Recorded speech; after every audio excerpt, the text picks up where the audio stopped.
The silence of the midnight shift at the quiet suburban police station was a heavy blanket, disturbed only by the rhythmic ticking of a wall clock.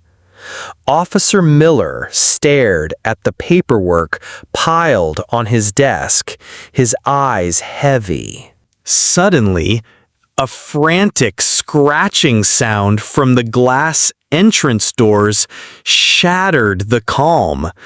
He looked up, his brow furrowed.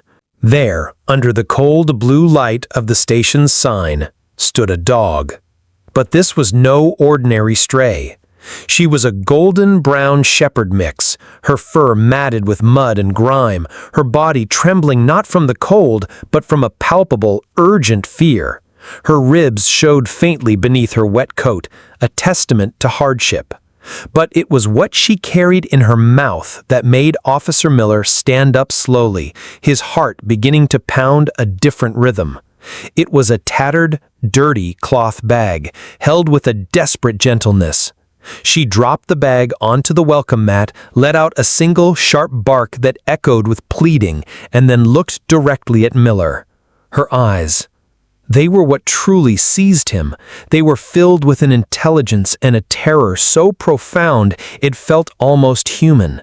It was a look that said, "Help me, there is no one else." His partner, Davis, scoffed from across the room.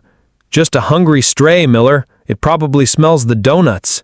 But Miller couldn't shake the feeling that he was witnessing something more.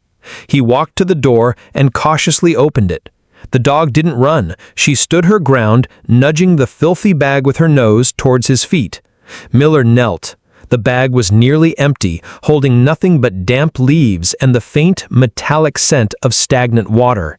It told him nothing. Then the dog did something extraordinary. She picked up the bag again, ran about 20 feet into the darkness of the parking lot, and dropped it. She turned, her silhouette a statue of desperation, and waited. The message was now unmistakable. "Follow me."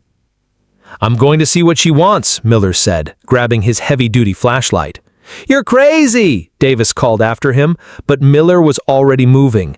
The dog led him away from the manicured lawns of the suburbs and into a forgotten, desolate construction site. Twisted rebar clawed at the night sky like skeletal fingers. The air grew thick with the smell of damp earth and decay. She led him to the edge of a deep, treacherous-looking pit, half filled with murky rainwater from a recent storm.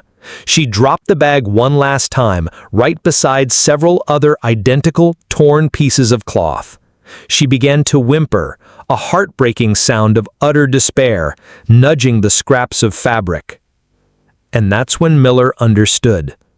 The bags weren't a gift or a random object, they were failed tools. They were a symbol of a mother's attempts to do the impossible. He aimed his flashlight into the pit, the beam cut through the darkness and landed on a scene that stole the air from his lungs. There, clinging to a broken concrete pipe to stay above the rising water, were 5 tiny, shivering puppies. They were so small their eyes barely open, their weak cries almost lost in the vast, cold emptiness.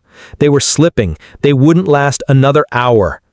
"Davis! Get the rescue kit now!" Miller's voice roared over the radio, laced with an urgency that sent a jolt through the station.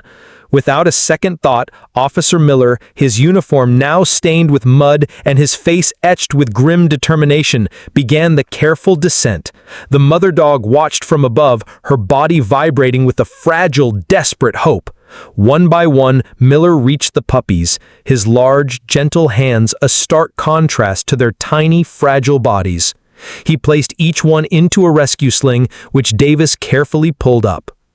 Back at the station, the chaos was of a different kind. It was the chaos of life.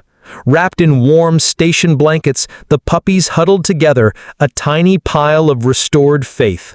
The mother dog, now named Hope by the officers, didn't leave their side. She licked each one clean, her frantic terror replaced by an overwhelming quiet gratitude. She would occasionally look up at Miller, her soft brown eyes conveying a thank you more profound than any words could express. Miller looked at the tattered bag still lying on his desk. It was no longer a piece of trash. It was a testament to the fact that love does not require language, that courage can be found in the most desperate of hearts, and that a mother's plea, no matter how it is delivered, is one of the most powerful forces on earth. It was a reminder that sometimes the greatest calls for help don't come over a radio, but are carried silently in the mouth of a hero with 4 paws.